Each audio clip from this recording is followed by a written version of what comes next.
এবং বিএনপি সম্পর্কে আপনি একদিন দেখলাম যে লিখেছেন, বলছেন যে গারলরা হঠাৎ করে আবিষ্কার করেছে যে আমি বিএনপির সাপোর্টার না এবং আমি খালেদা এবং বিএনপির সমালোচনা করি।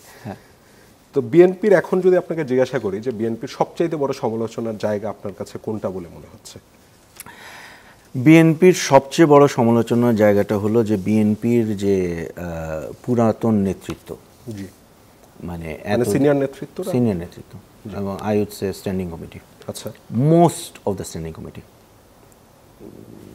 Mirza Fakhrul would be an exception, আচ্ছা, but most of the standing committee, I mean এরা এতগুলো বছর হাসিনা শাহীর সাথে মোটামুটি আন্ডারস্ট্যান্ডিং করে ব্যবসা বাণিজ্য করে একটা ভাবে থেকেছে, টিকে থেকেছে,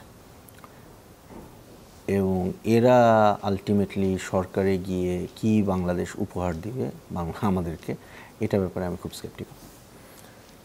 এটা হলো সবচেয়ে সমালোচনার জায়গা।